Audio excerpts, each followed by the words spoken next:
A very happy to good morning all of you. Most welcome in Unayan class Baka. Today my topic is class 12 a poem and epitaph. The poet is Walter de la Mare. हम लोग जानेंगे सबसे पहले कि poet का background क्या है। तो पोएट का बैकग्राउंड देखते हैं कि बॉर्न 25 अप्रैल 1873 में होता है इनका the village of Carlton in Kent England. England का एक गांव है कैंट में कार्ल्टन नाम का, वहाँ पे इनका जन्म होता है।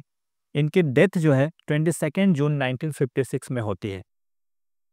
ये इंग्लिश पोएट है, शॉर्ट स्टोरी राइटर है एंड नॉवलिस्ट है।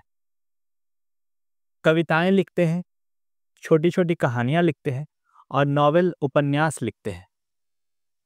इनको याद किया जाता है best remembered for his works for children.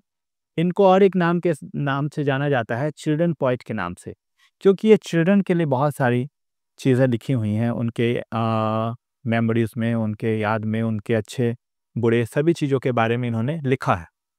और he got order of merit by queen Elizabeth in 1953। इनको ऑर्डर ऑफ मेरिट से सम्मानित किया जाता है। क्या है ऑर्डर ऑफ मेरिट? तो ये एक सम्मान है जो कि लिटरेचर में या आर्ट में या साइंस में, इसी फील्ड में इनको मिलता है। तो ये इनको सम्मान मिला है 1953 में। इनके कुछ फेमस वर्क्स को देखते हैं। Songs for children, peacock pie, the listeners and all hallows, ये इनके कुछ खासी प्रसिद्ध लेखनी है जो कि यहाँ मेंशन किया गया है। अब पोएम के बारे में जानते हैं कि पोएम का बैकग्राउंड क्या है, पोएम में किसके बारे में बातें की जा रही है और पोएम में पोएट किसके याद में है, किसके मेमोरी में ये सब सारी चीज़ें लिखते हैं। लेकिन उससे पहले पोएट का बैकग्राउंड देखते हैं। पोएम जो है मेलनकॉली है और मेम्योर पोएम है। मेलनकॉली का अर्थ होता है उदासी। जो पोएट हैं इस कविता को लिखने टाइम उदासी वाले भाव को लाते हैं और बताते हैं। और एक साथ ही साथ ये मेम्योर पोएम भी है। मेम्योर का अर्थ हुआ किसी के मेमोरी में लिखने वाला, मतलब किसी की याद में है। ये पोएम में हमें पता चलेगा कि किसकी याद में पोएट इस पोएम को लिखते हैं। थीम पे है जो डेथ है, ब्यूटी है एंड इफेक्ट ऑफ टाइम है।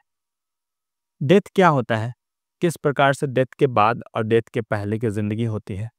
ब्यूटी क्या होती है, सुंदरता के बारे में कि किस प्रकार से सुंदरता समय के साथ जाती है या रहती है, इन सारी चीज़ों के बारे में है। इफेक्ट ऑफ टाइम, समय क्या होता है और समय के साथ क्या क्या चीज़ एग्जिस्ट करती है और क्या क्या चीज़ वैनिश हो जाती है, ये हम लोग देखेंगे। ये मेन थीम है इस पोएम का। 8 लाइन्स की पोएम है। ऑब्जेक्टिव्स क्या है, इसके उद्देश्य क्या है? To explore themes of mortality, memory and the fleeting nature of beauty. Mortality क्या है? वही जो अभी हमने कहा डेथ के बारे में, कि मॉर्टैलिटी को समझेंगे कि कैसे ज़िंदगी बदलती है उससे पहले और उसके बाद।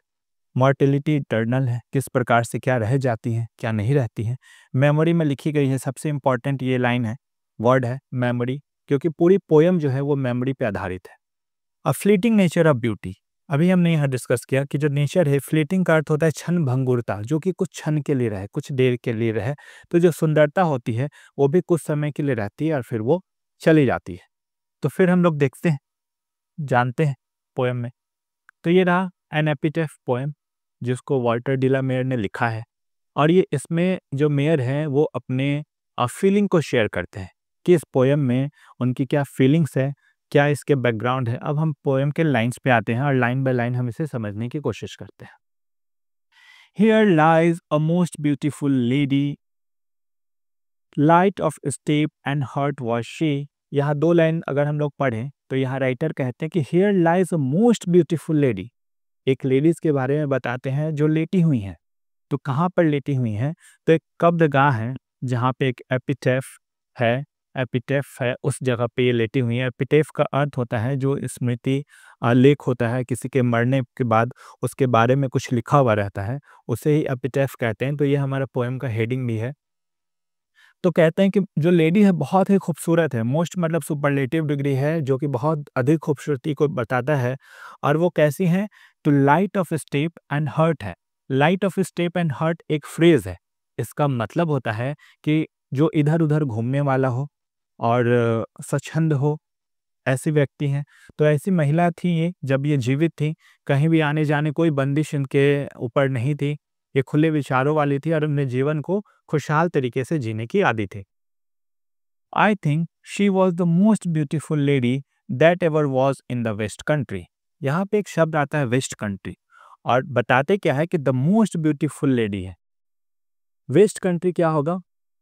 तो वेस्ट कंट्री यूरोपियन एरिया जो होता है या अमेरिका का होता है, तो आप नॉर्थ अमेरिका ले लें और साउथ यूरोप ले लें।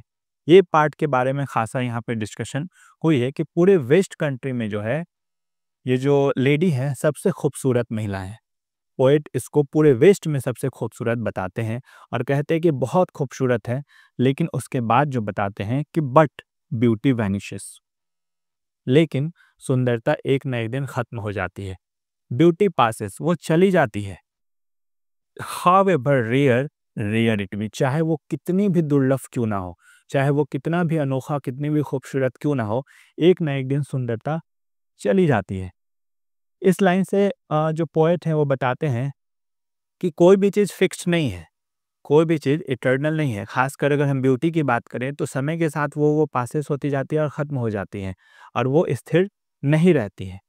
लेकिन उसके अगले ही लाइन में पोएट जो हैं कुछ चिंता जाहिर करते हैं, अपनी पीड़ा व्यक्त करते हैं। क्या करते हैं? And when I crumble, crumble का अर्थ होता है मरना। When I crumble who will remember, when I crumble who will remember, जब मैं मर जाऊंगा तो कौन याद करेगा? किसे?